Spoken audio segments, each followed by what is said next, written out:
ذكر وموعظة ونور فيه شفاء للصدور وشفيعنا يوم النشور.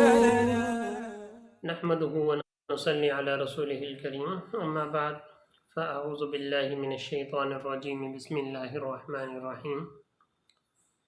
الرحمن اکیڈمی کی جانب سے خلاصہ قرآن کا سلسلہ چل رہا ہے۔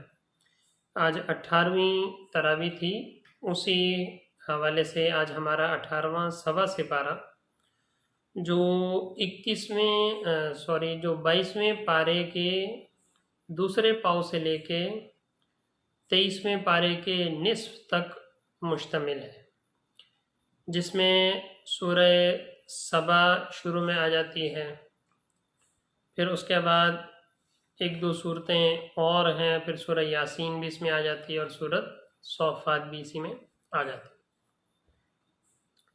سورہ سبا، اس کے شروع میں اللہ تعالیٰ نے دو طرح کے لوگوں کا تذکرہ فرمایا، ایک وہ جو شکر گزار بندے ہیں اور دوسرے وہ جو ناشکرے ہیں۔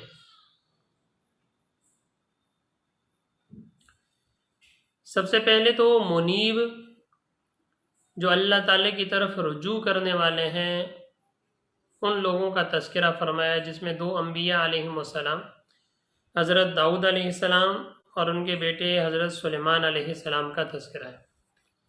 حضرت داؤد علیہ السلام بہت مشہور پیغمبر گزرے ہیں، جن کو اللہ تعالیٰ نے جن کی آواز میں بہت لطف رکھا تھا، دنیا کی شاید سب سے خوبصورت آواز اللہ نے ان کو عنایت فرمائی، اور ان پہ اپنی کتاب زبور نازل فرمائی تھی۔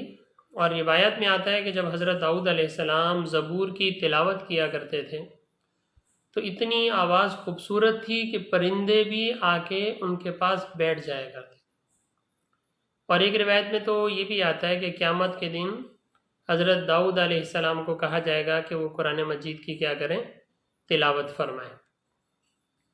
تو ایسی اللہ تعالیٰ نے ان کو خوبصورت آواز عطا فرمائی، اور پیغمبر تھے۔ پیغمبر ہونے کے ساتھ ساتھ اللہ تعالیٰ نے ان کو زرہ بنانے کی، زرہ جو نہیں جنگی لباس ہوتا ہے، وہ اللہ تعالیٰ نے حضرت داؤد علیہ السلام کے ہاتھ میں لوہا نرم کر دیا تھا، تو جیسے یہ مروڑنا چاہتے تھے لوہے کو اپنے ہاتھ سے مروڑ لے لیتے تھے، تو اللہ تعالیٰ نے ان کو زرہ بنانے کا فن عطا فرمایا تھا۔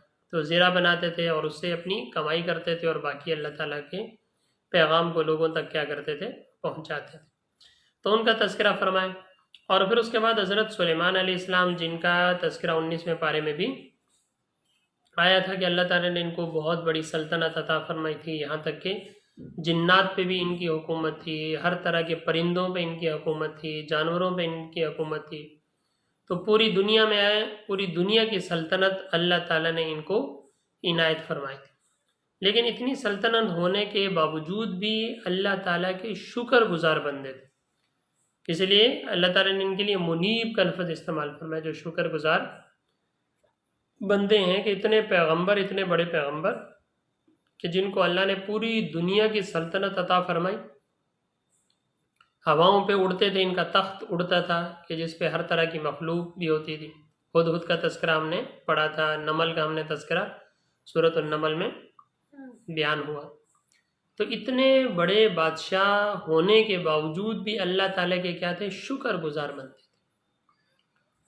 اسی لیے دوسری جگہوں پہ اللہ نے فرمایا نا، لَإِن شَكَرْتُمْ لَأَزِيدَنَّكُمْ، کہ اگر تم شکر کرو گے تو میں تمہاری نعمتوں میں اضافہ کر دوں گا، وَلَئِن كَفَرْتُمْ إِنَّ عَذَابِي لَشَدِيدٌ، اور اگر ناشکری کرو گے، جس طرح کی عنید آگے قوم سبا، جس پہ سورت کا نام بھی ان کا تذکرہ آ رہا ہے، اور اگر ناشکری کرو گے تو میرا عذاب بڑا سخت ہے۔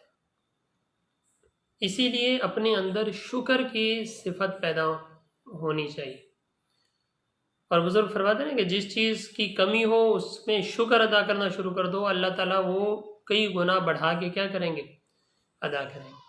آج دیکھیں نا، ہر گھر میں بے برکتی ہے، ہر گھر میں ناشکری کی وجہ سے بے برکتی۔ پہلے ایک بندہ کماتا تھا، شکر گزار تھے، اللہ تعالیٰ کی طرف رجوع تھا، تو سارے گھر والے کیا کرتے تھے، آرام سے کھاتے تھے۔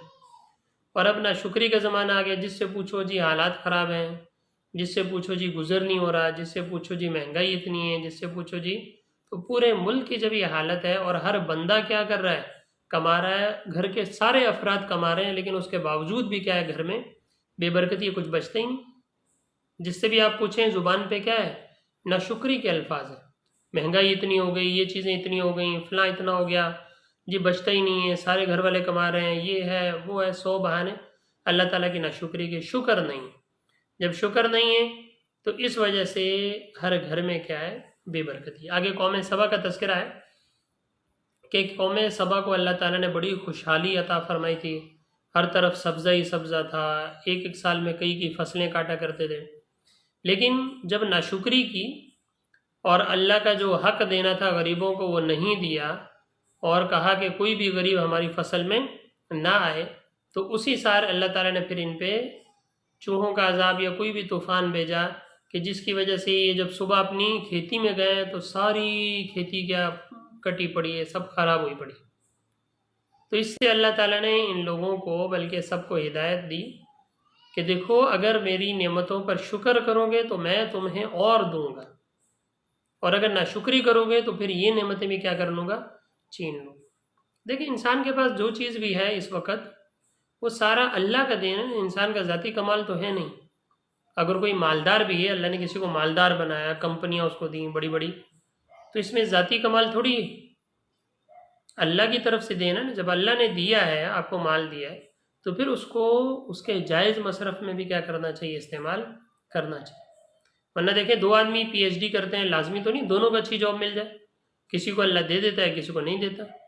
2 لوگ محنت کرتے ہیں، ایک ہی کاروبار شروع کرتے ہیں، ایک کو اللہ ترقی دے دیتا ہے، دوسرے کو نہیں دیتا۔ تو اس کا مطلب یہ ہے کہ جو مال ہے یہ انسان کے اپنے بس میں تو نہیں ہے نا، اللہ کی دین ہے۔ جب اللہ کی دین ہے، اللہ نے دیا، تو اب اس مال کو اس کے صحیح مصرف میں اسراف کیے بغیر استعمال کرنا، یہ اس کا شکر ہے۔ جتنا غریبوں کا حق ہے اتنا ان کو دو، جتنا گھر والوں کا حق ہے ان کو دو، جتنا رشتہ داروں کا حق ہے ان کو دو، تو باقی اپنے لیے استعمال کرو۔ اللہ تعالیٰ نے منع تو نہیں فرمایا۔ لیکن اگر ناشکری کرو گے، جو زکوٰۃ ہے وہ بھی نہیں دیں، صدقات بھی نہیں دیں، اپنے گھر والوں کا خیال بھی نہ کریں، تو پھر بے برکتی ہوگی، پھر اللہ تعالیٰ اس مال کو ایسے ضائع کر دیں گے کہ ہمیں پتہ ہی نہیں چلے گا۔ اس کے ساتھ ہی اللہ تعالیٰ نے سورہ سبا میں آپ صلی اللہ علیہ وسلم کی ختم نبوت کو قیامت تک کے لیے بیان فرمایا کہ وَمَا أَرْسَلْنَاكَ إِلَّا كَافَّةً لِلنَّاسِ، کہ پہلے جو پیغمبر تھے ان کو اللہ تعالیٰ کسی خاص قوم کی طرف بھیجا کرتے تھے، کسی خاص علاقے کی طرف آتے تھے، کسی خاص شہر کی طرف جاتے تھے، لیکن وَمَا أَرْسَلْنَاكَ إِلَّا كَافَّةً لِلنَّاسِ، کہ اے نبی ہم نے آپ کو تمام لوگوں کے لیے رسول بنا کر بھیجا ہے، کہ آپ صلی اللہ علیہ وسلم کی جو نبوت ہے، آپ صلی اللہ علیہ وسلم کی جو رسالت ہے، وہ کسی خاص شہر کے لیے نہیں ہے، کسی خاص قوم کے لیے نہیں ہے، بلکہ تمام دنیا کے انسانوں، جنوں، سب کے لیے آپ صلی اللہ علیہ وسلم رسول بن کے اس دنیا میں تشریف لائے۔ تو یہ آپ صلی اللہ علیہ وسلم نے یہاں اس کا تذکرہ فرمایا۔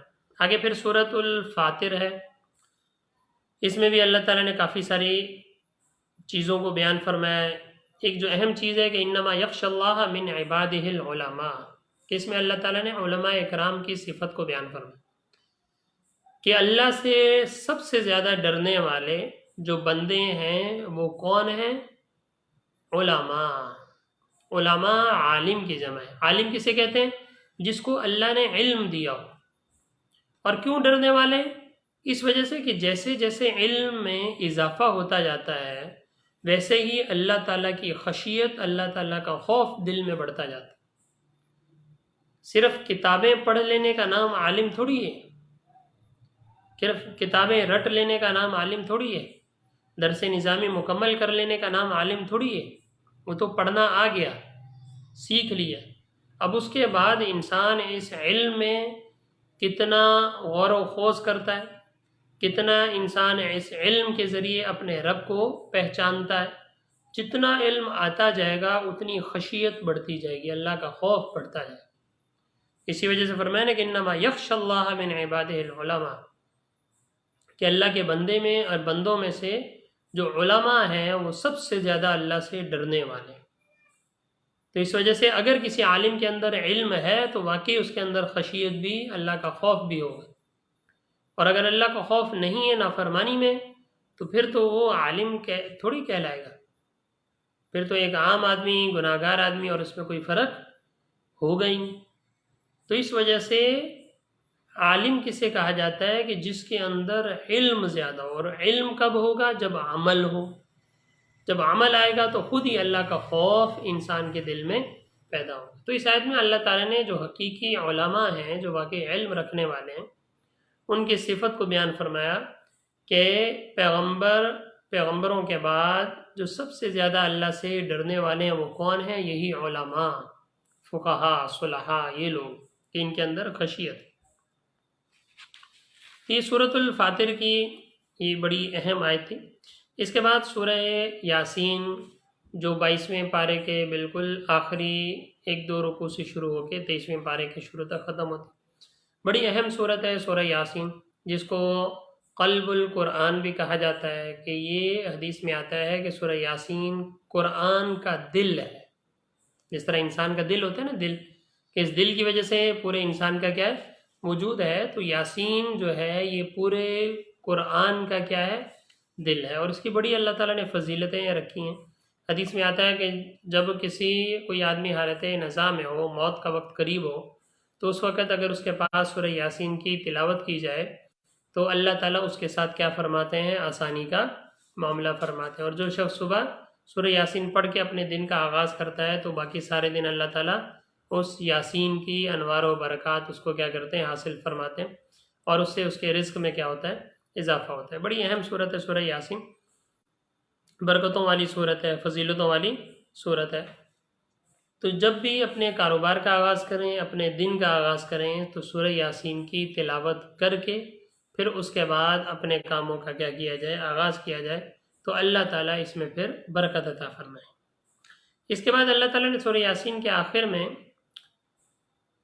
کفار کی بدحواسی کو بیان فرمایا ہے کہ من بعثنا من مرقدنا، کہ جب قیامت قائم ہوگی اور قیامت کے دن ان کفار کو قبروں سے اٹھایا جائے گا، اٹھانے کے بعد جب یہ قیامت کی ہولناکی کو دیکھیں گے کہ اتنا سخت عذاب ہے، تو اس وقت یہ چیخ اٹھیں گے کہ من بعثنا من مرقدنا، کہ ہماری آرام گاہوں سے ہمیں کس نے اٹھا دیا؟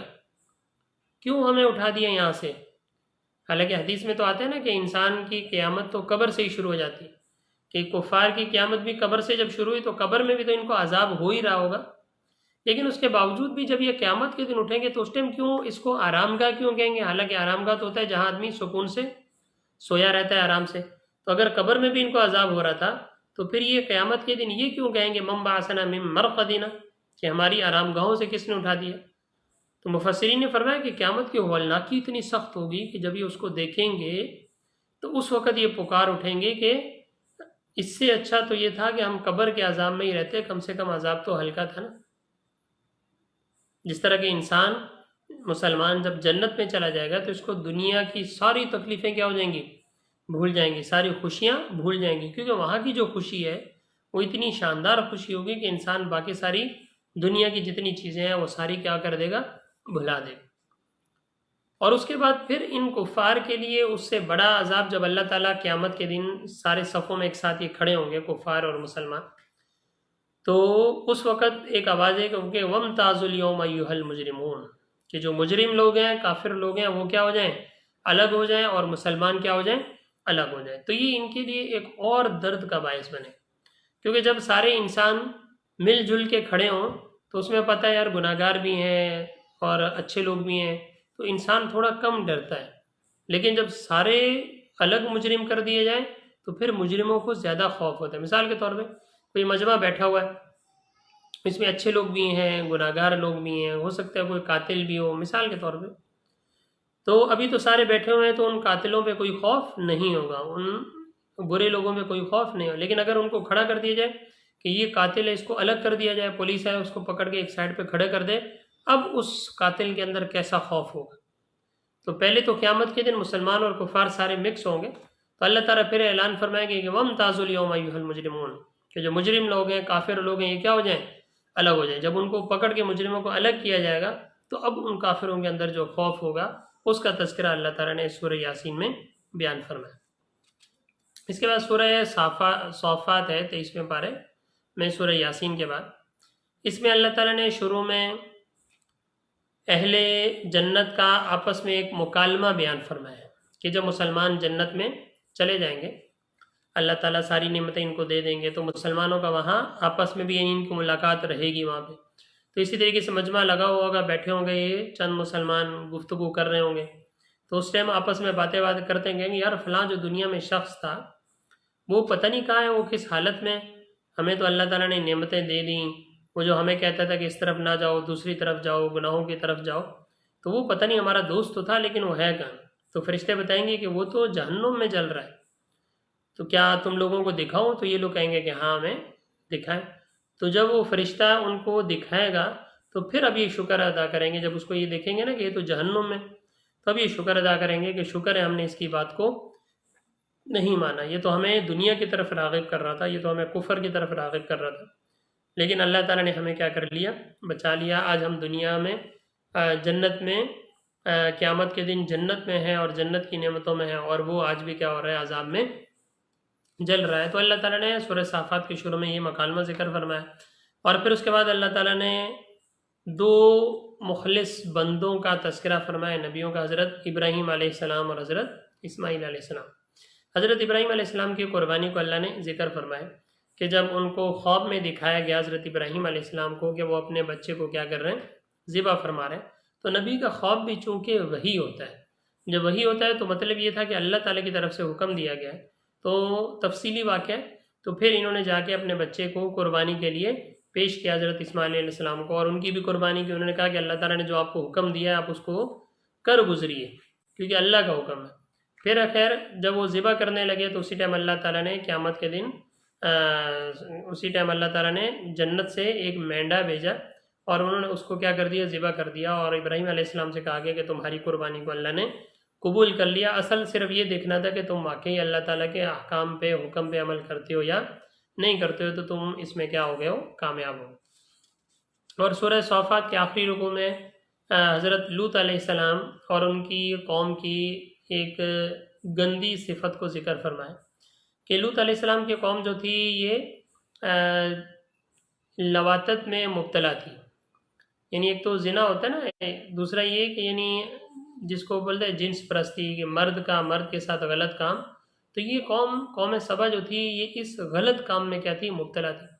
حضرت لوط علیہ السلام کی قوم جو تھی، حضرت لوط علیہ السلام آئے اور آگے آپ نے اس قوم کو اللہ تعالیٰ سے ڈرایا کہ دیکھو یہ غلط کام ہے، تو ایسے کام نہ کرو، یہ گناہ کے کام ہے۔ تو انہوں نے حضرت لوط علیہ السلام کی بات کو نہیں مانا۔